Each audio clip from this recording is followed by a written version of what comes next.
Na aula de hoje, nós vamos falar um pouco sobre modelos de regressão linear em uma abordagem para o modelo de regressão linear simples. Vamos falar um pouco sobre a característica geral do modelo, as suposições e introduzir o método de estimação, conhecido por método de mínimos quadrados ordinários. Em um primeiro momento, o objetivo da gente é descrever de uma forma geral em que consiste a teoria da regressão. Tá? Na verdade, o que é de nosso interesse é estudar o comportamento de uma variável que a gente vai chamar de y, que é a variável de interesse, a variável resposta, quando essa variável está relacionada ou associada ou atrelada, o comportamento dela está atrelado, certo, ao comportamento de outras variáveis, que nós vamos chamar de variáveis explicativas ou covariáveis. Essa relação entre o y e as variáveis que vão explicar o y, ela vai se dar de uma forma linear, certo? Mas além disso, ela vai ter uma característica estocástica, visto que o y não necessariamente é determinado, na verdade o y não vai ser determinado pelo x, e sim a gente vai conseguir explicar o y através do x, de uma forma estocástica, estatística. Essa é a primeira visão de um modelo de regressão. Então, olhando aqui no quadro, eu vou fazer uma descrição do nosso objetivo, certo? Que é um objetivo de estudar o comportamento de uma variável de interesse, tá? Quando este comportamento está atrelado ao comportamento de outras variáveis. Então, eu vou dizer que eu tenho uma variável de interesse y e que esse y ele depende, tá, de um conjunto de variáveis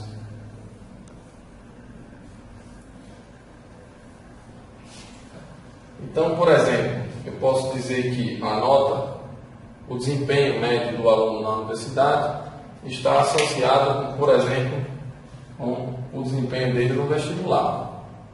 Essa variável x1 podia ser o desempenho no vestibular. O nosso gasto, o nosso consumo, o nosso comportamento de consumo, ele está associado, por exemplo, à nossa renda. E diversos outros fatores podem também explicar a forma como a gente consome. A idade, certo? O sexo, tudo isso pode interferir no padrão de consumo. Então, a ideia geral é justamente essa. E aí o que a gente vai fazer é postular um modelo, tá, com uma característica estatística. E essa característica estatística vai estar inserida, tá, na equação do modelo. E aí, quando a gente for explicar a equação do modelo, vocês vão conseguir enxergar onde está o ruído do modelo, tá certo?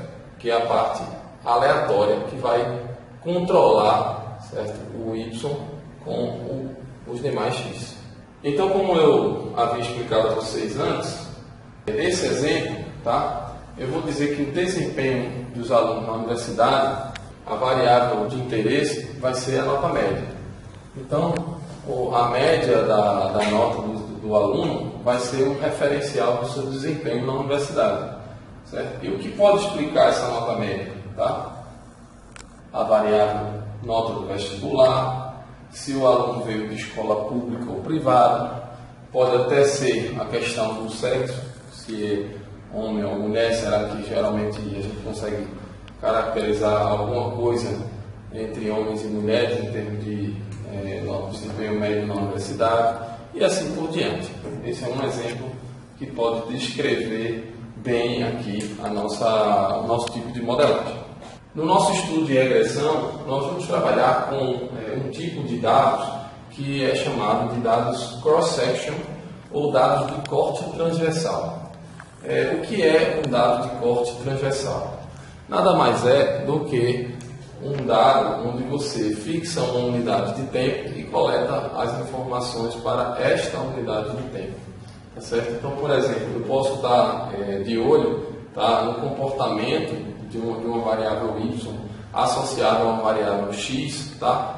quando esse comportamento é dado num ano fixo, um ano fixado, tá certo? Então eu posso dizer assim, como é que se comportou a nota média do aluno, tá? Como função de, por exemplo, o desempenho do vestibular e outras variáveis que podem explicar esse tipo de comportamento médio de desempenho, quando você fixa uma unidade de tempo. Então, por exemplo, fixar o ano de 2012. Então, como é que foi o desempenho médio dos alunos da Universidade Federal de Pernambuco no ano de 2012, tá? E aí a gente vai tentar explicar esse comportamento observando o desempenho médio do aluno no vestibular. Um outro exemplo aqui, onde a variável de interesse vai ser o gasto familiar médio com alimentação. Essa é a minha variável dependente, tá? O que explica o gasto? Eu vou direto na renda mensal familiar, tá? Essa vai ser a minha variável independente, ou a covariável, ou variável explicativa.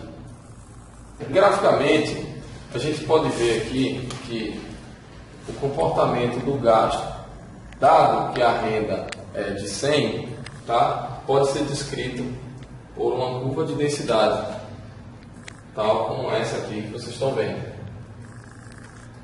Perceba que quando eu aumento a renda de 100 para 200, a gente tem um deslocamento, tá, na média desse gasto. Tá? Esse deslocamento se dá para a direita, dado que você vai ter um comportamento médio do gasto superior ao anterior. E percebam que para um nível fixo de renda, a gente sempre vai ter pessoas gastando muito pouco, que essas pessoas vão se situar do lado esquerdo, na cauda esquerda da distribuição. Nós vamos ter pessoas gastando muito, tá? Que essas pessoas vão estar na cauda direita da distribuição.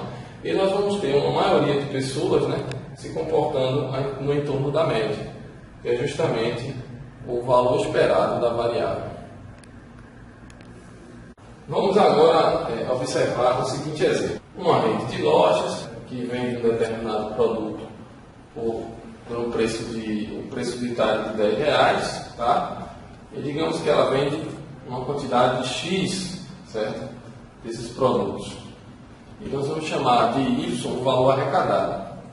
Perceba que nesse caso nós não temos uma relação de regressão, visto que a variável Y ela depende de forma determinística do X.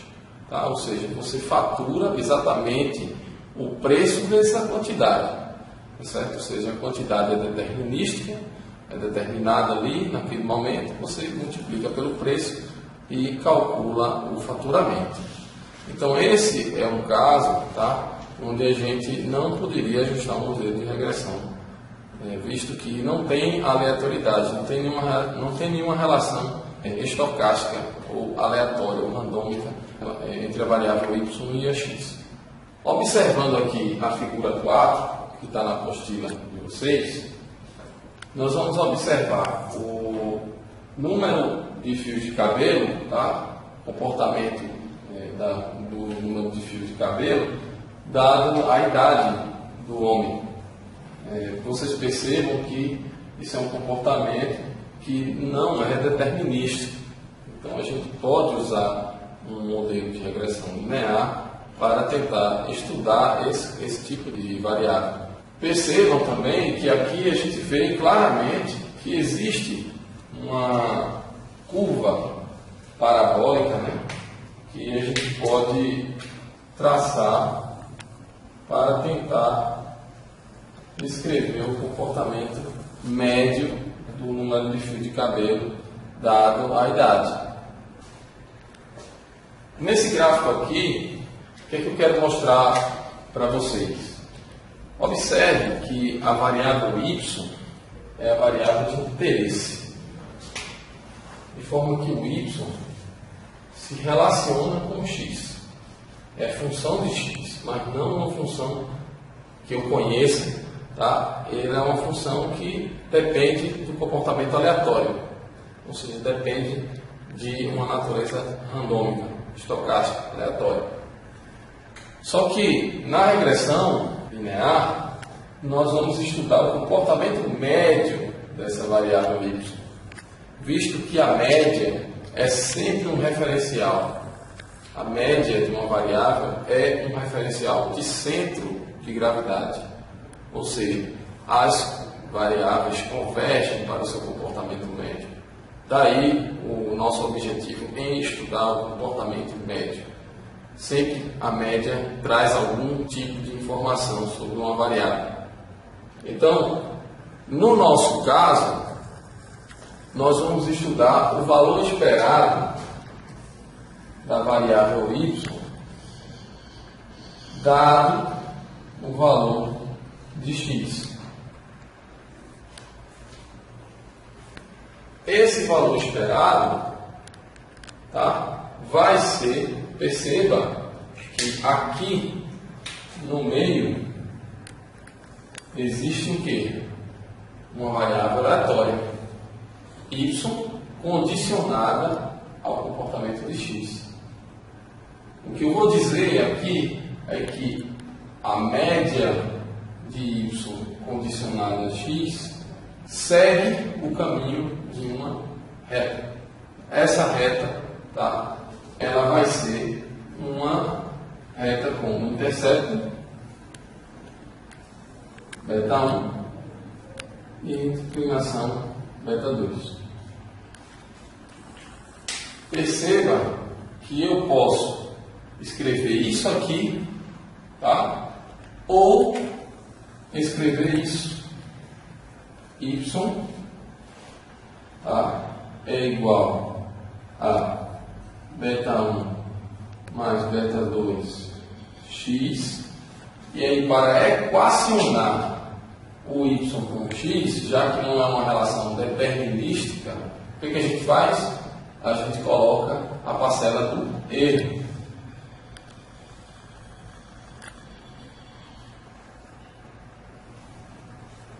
É aí que está a equação da regressão linear.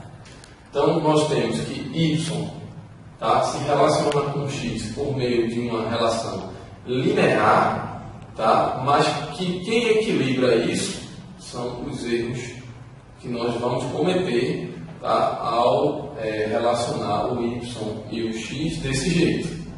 Mas que, em média, tá, o comportamento segue o padrão de uma reta. Então, como eu tinha mostrado naquela equação que eu escrevi agora há pouco, perceba que o x vai determinar a média do y. Tá? De que forma? De uma forma linear. Então, perceba que existe uma reta com intercepto beta 1 e inclinação beta 2. E é justamente essa a reta de nosso interesse. Eu estou postulando que a relação segue esse padrão linear. E eu vou pagar um erro por isso. Mas esse erro é um erro controlável, porque vai ser um erro bem comportado. E isso a gente vai ver nas suposições do modelo. Vamos observar aqui o seguinte. No eixo x, desse gráfico tridimensional, nós temos a renda, tá? Os níveis de renda. No eixo y, nós temos o gasto, tá? E no eixo z, percebam o seguinte: nós temos a quantidade de pessoas que estão recebendo 100, por exemplo, e gastando essa quantidade. Essa população aqui está nessa região. Do outro lado, nós temos uma quantidade de pessoas gastando essa quantidade, tá, e recebendo 100. E a maioria, né, que forma o pico da distribuição, vai estar no miolo da distribuição, essa região central aí, que é onde está a média. Tá certo? Então, onde fica a média? A média é uma medida de centralidade, tá?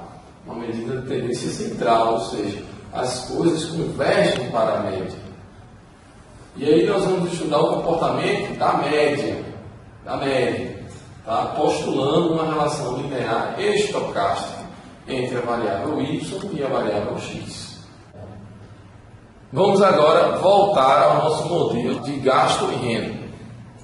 Perceba que o comportamento médio do gasto condicionado à renda é dado por essa relação linear que vocês estão vendo. Essa relação linear é uma reta que tem o seu intercepto β1 e tem a sua inclinação β2. Nós podemos interpretar esses coeficientes no nosso modelo, de forma que esse intercepto representaria, tá, o gasto a um nível de renda zero, que eu vou chamar isso de consumo autônomo. Isso seria uma espécie de Bolsa Família, ou seja, seria uma quantidade mínima que o indivíduo precisa para sobreviver no mundo capitalista, certo? Onde ele precise realmente consumir. Então, o consumo autônomo seria o β1. Essa quantidade de β1 vai caracterizar o consumo autônomo, em média. Na média, quanto que eu precisaria dar para os indivíduos mais pobres para que eles conseguissem viver num ambiente de consumo?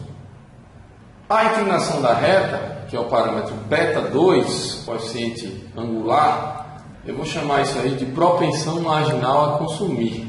Eu não sei se vocês se lembram lá do cálculo 1 de métodos 1, quando a gente estudou derivada. Se você derivar o lado esquerdo em relação a x, nós vamos cair em quem? Em β2. De forma que a taxa de variação da média do gasto dado à renda em relação a essa renda é exatamente o β2. E o que é que isso quer dizer? Que se eu aumentar uma unidade de renda, em média, o gasto vai caminhar de acordo com esse β2. Se esse β2, por exemplo, fosse 10, nós teríamos o quê? Um acréscimo unitário de renda ao indivíduo. Em média, vai variar o seu consumo de 10 unidades monetárias. Ou seja, em média, o indivíduo está propenso a gastar R$10 a mais da sua renda em consumo, tá? Dado um aumento unitário nessa renda. É isso que a gente chama de propensão marginal a consumir. Então, cada um de nós tem uma propensão marginal a consumir. E isso pode ser interpretado no nosso modelo aqui pelo coeficiente β2, que é a inclinação da reta. Não sei se vocês percebem, mas a inclinação da reta, tá? Nesse caso, é exatamente a derivada dessa variável aqui que está do lado esquerdo em relação à variável x, que é quem explica o y. Visto esses itens, nós vamos agora listar aqui as suposições do modelo. Essas suposições são alguns itens que precisam ser obedecidos. Algumas delas são cruciais, porque sem elas não temos absolutamente nada. Então, eu vou elencar aqui as suposições e vocês vão perceber que algumas delas são bem intuitivas. Olhando aqui no quadro, vocês vão perceber que a primeira suposição é a linearidade do impacto de x sobre a média de y. Essa suposição é exatamente a reta de regressão. Então, olhando aqui, vocês percebam que a média de y é exatamente uma função linear de x. Uma outra suposição do nosso modelo diz respeito ao comportamento da variância da variável y. É ideal que essa variância seja homogênea, constante, ou seja, o padrão de dispersão é homogêneo. Então, essa segunda suposição a gente vai caracterizar ela aqui por essa definição, né? A variância de y é igual a σ2, ou seja, σ2 é uma constante positiva e finita, tá certo? E o σ2 vai representar a variância da variável y, que a gente vai assumir aqui, seguindo a suposição que ela é constante. Perceba um detalhe: obrigatoriamente essa variância deve ser constante? Não necessariamente, mas é ideal que ela seja constante. Se não for, existem saídas alternativas que nós podemos utilizar e continuar com a nossa modelagem. Mas se a gente conseguir fazer alguma modificação nas variáveis de modo que a gente consiga ajustar um modelo com variância constante, melhor ainda. Um detalhe que eu espero que vocês consigam fixar bem: essa variância ser constante tem um nome, e o nome disso chama-se homocedaticidade. Essa é a suposição de homocedaticidade. Então, sempre que a gente falar de variância constante, lembre-se da homocedaticidade, ou melhor, comportamento homocedástico. Bem, e se a variância não for constante? E aí nós temos o comportamento heterocedástico, ou seja, heterocedaticidade. Quando eu falo a palavra homocedaticidade, e estou dizendo aqui padrão de variância constante, perceba o seguinte: olha esse gráfico. Aqui nós temos um comportamento de dispersão que não é constante. Perceba que ao nível x1, tá, o comportamento da variável y, tá, ele segue este padrão. Padrão aqui nessa primeira curva. Quando eu mudo o x1 para x2, o padrão já é outro. De modo que no primeiro as observações estavam mais centradas no entorno da média. E no segundo já houve um espalhamento. No terceiro, esse espalhamento ainda ficou maior. De modo que isso é a visão do modelo heterocedástico. Vamos observar aqui agora um comportamento homocedástico. Perceba que ao nível x1, o comportamento da variável y segue o mesmo padrão de dispersão ao nível x2 e ao nível x3 ou x. Essa é a interpretação da suposição de homocedaticidade. Ok? Então, só reprisando as suposições do modelo, a primeira delas é a suposição de linearidade. Essa a gente não pode perder, visto que sem ela nós não temos modelo, porque não existe a equação. Então, essa suposição de linearidade é que ela é uma peça-chave da nossa modelagem. A segunda suposição, como eu disse a vocês, a gente já exemplificou, é a suposição de homocedaticidade, ou variância constante. A terceira suposição nos diz que cada valor de y, ou seja, cada gasto que você obtém para um indivíduo, veja, nós temos vários indivíduos e cada um tem o seu perfil de gasto. O que eu estou dizendo com essa suposição 3 é que esses gastos não dependem uns dos outros. Ou seja, o gasto do primeiro indivíduo, do indivíduo 1, não depende do gasto do indivíduo 2, que independe do gasto do indivíduo 3 e assim sucessivamente. Ou seja, nós não temos o efeito vizinho. Essa é a terceira suposição do modelo. A quarta suposição é um pouco óbvia, mas está aí. O x deve assumir pelo menos dois valores. Por quê? Porque nós temos que ter uma reta, e para ter uma reta eu preciso de 2 pontos. Eu preciso, no mínimo, de 2 níveis de renda para determinar essa reta. A última suposição é a suposição de normalidade. Essa nós vamos deixar de lado um pouco agora, certo? Principalmente na estimação pontual, porque ela não vai ser necessária para a estimação pontual. Nós só vamos utilizar a suposição de normalidade quando estivermos trabalhando com a estimação intervalar ou com testes de hipótese. Então, a gente viu 5 suposições para o nosso modelo.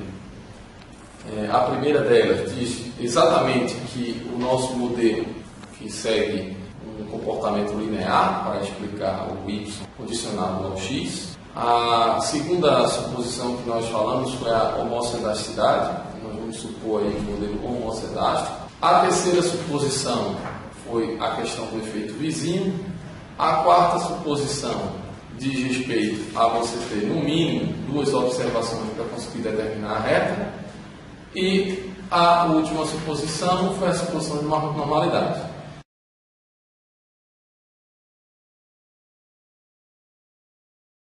A definição do erro do modelo é nada mais, nada menos do que o que a gente realmente observa, que está lá no y, tá? Menos o que a gente usa para caracterizar o y através da sua média, que é exatamente a reta de regressão. Então, o que é o erro?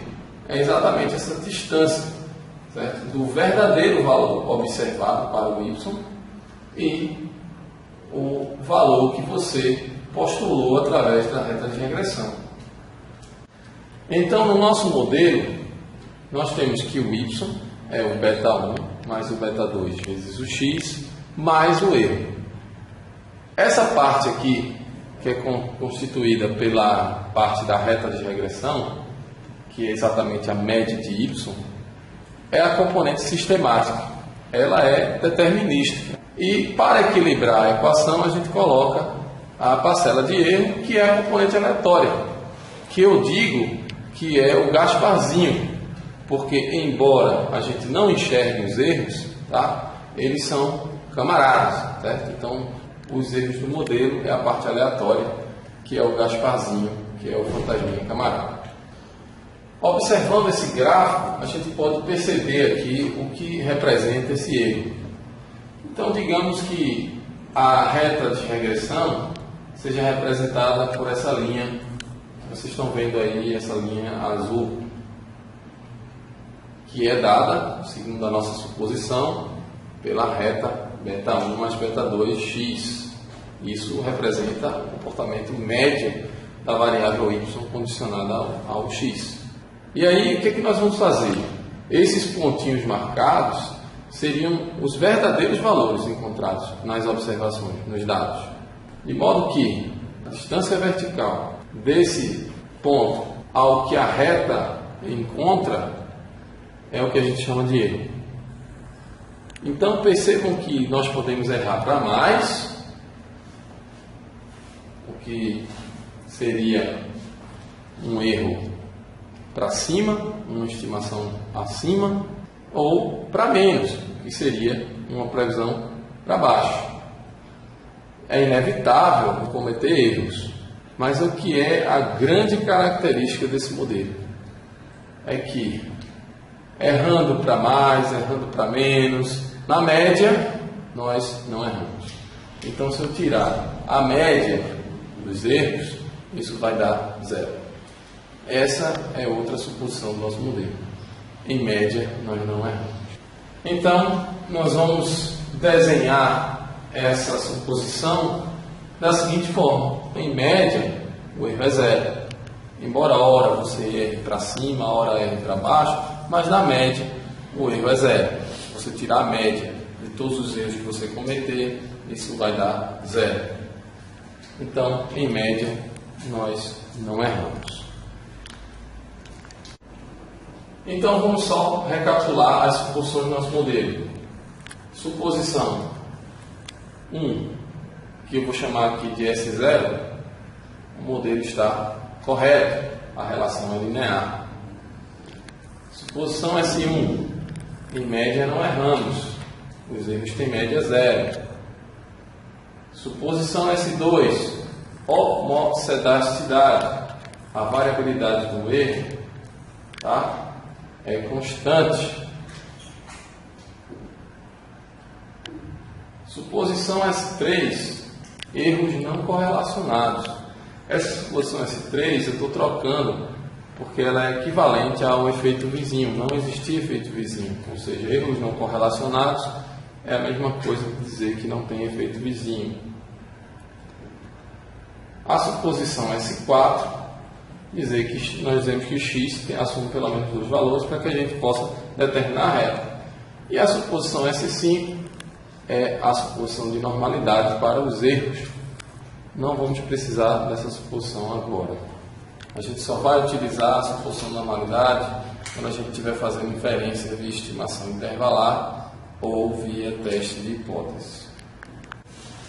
Bem, então vamos prestar atenção aqui num detalhe. Imagine que nós temos aqui uma base de dados que esteja representada por esse conjunto de pontos. Ou seja, o que é que eu tenho aqui? Eu tenho um gráfico de dispersão. O x fica no eixo horizontal e o y no eixo vertical. Perceba que nós temos vários pontinhos aqui e cada pontinho desse é uma observação. Tá? Ou seja, esse indivíduo tem um x próximo de 1,5 e um y próximo de menos 5, por exemplo. Então, dado esse conjunto de pontos, nós vamos em busca da melhor reta que representa o comportamento médio desses pontos, dessa nuvem de pontos. Ou seja, nós vamos atrás do centro de gravidade, que é a média, tá, da distribuição desses pontos. Observando a figura, o que é que eu estou querendo dizer com isso? Nós temos uma possibilidade, imagino que seja essa reta. Nós temos outra possibilidade.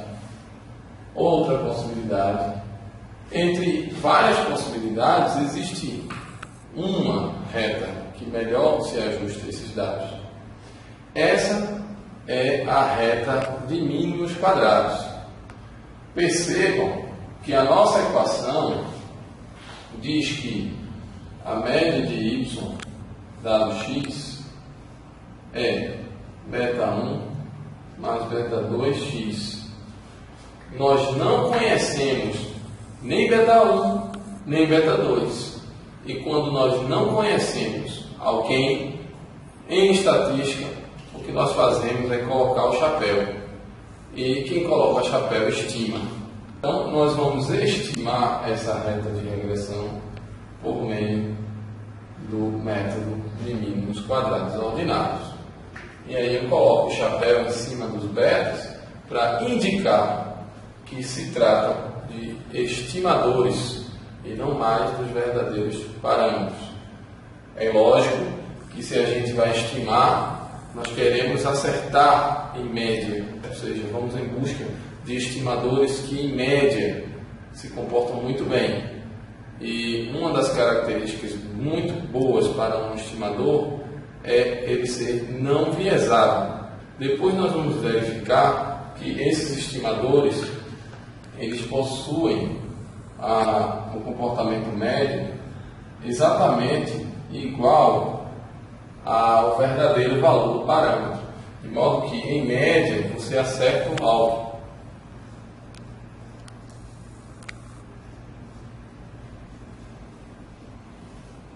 Essa é uma característica fundamental para um estimador. Dessa forma, nós vamos ter que otimizar essa curva, esta reta de regressão.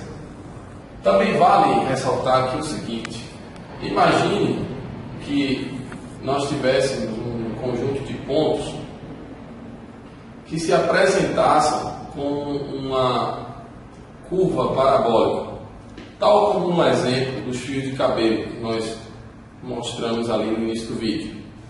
Nesse modelo aqui de gráfico, a característica visível aqui é de um comportamento seguindo uma parábola. Será que a gente pode fazer isso usando regressão linear?